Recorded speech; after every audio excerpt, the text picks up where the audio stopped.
Hello दोस्तों, आज हम इस शॉर्ट वीडियो में जानेंगे कि इंटरफेरॉन क्या है। इंटरफेरॉन क्या है, देखो जैसे आपको ये पता है कि किसी भी जीवधारी का शरीर कोशिकाओं से बना है, तो यहाँ हम जंतु की बात कर रहे हैं। जंतु के शरीर में बहुत सारी कोशिकाएं पाई गई हैं जो एक समूह के रूप में हैं, मतलब ये एक ऊतक की तरह हैं।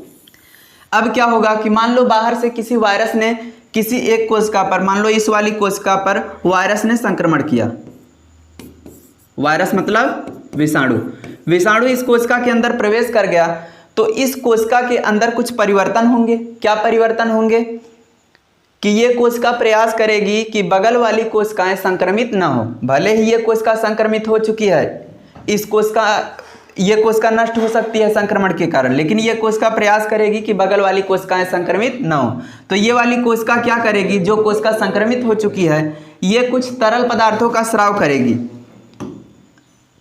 और ये तरल पदार्थ यहाँ से निकलेंगे, अगल बगल चारों तरफ फैल जाएंगे। बीच बीच में जो भी खाली स्थान है कोशिकाओं के बीच में, इस कोशिका से निकलेंगे तरल पदार्थ। ये तरल पदार्थ होंगे क्या, कुछ ग्लाइकोप्रोटीन।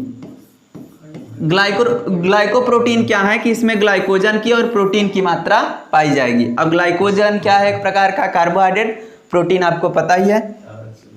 तो ये ग्लाइकोप्रोटीन कहाँ से निकलेगा, इस कोशिका से। और ये ग्लाइकोप्रोटीन करेगा क्या कि बगल वाली कोशिकाओं को प्रेरित करेगा कि बगल वाली कोशिकाएं एक ऐसे पदार्थ का स्राव करें जो इस विषाणु से लड़ सकें। ये मतलब ग्लाइकोप्रोटीन इन कोशिकाओं के अंदर जाएगा, इन सभी कोशिकाओं के अंदर। तो इन सभी कोशिकाओं को पता चल जाएगा कि विषाणु ने बगल वाली कोशिका पर संक्रमण कर दिया है। तो ये कोशिकाएं क्या करेंगी, बगल वाली कोशिकाएं जो अभी तक संक्रमित नहीं हुई हैं, ये एक अपने अंदर एक ऐसे रासायनिक पदार्थ को बनाएंगी जिस रासायनिक पदार्थ के अंदर इस विषाणु से लड़ने की क्षमता होगी। तो इस रासायनिक पदार्थ का स्राव करेंगी ये बगल वाली कोशिकाएं, जिसके कारण इन बगल वाली कोशिकाओं के चारों तरफ एक इस रासायनिक पदार्थ का आवरण बन जाएगा। तरल रूप में होंगी, स्रावित होने के बाद कुछ ठोस अवस्था में आ जाएंगी।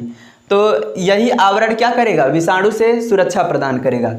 तो इंटरफेरॉन क्या है, इसी तरल पदार्थ को जो संक्रमित कोशिका ने स्रावित किया था, जो हरे रंग से दिखाया गया है कि पहली जो संक्रमण के बाद कोशिका ने स्रावित किया था, ताकि बगल वाली कोशिकाएं बची रह सके, उन पर कोई संक्रमण न हो। तो उम्मीद है इंटरफेरॉन आपको समझ में आया होगा। धन्यवाद।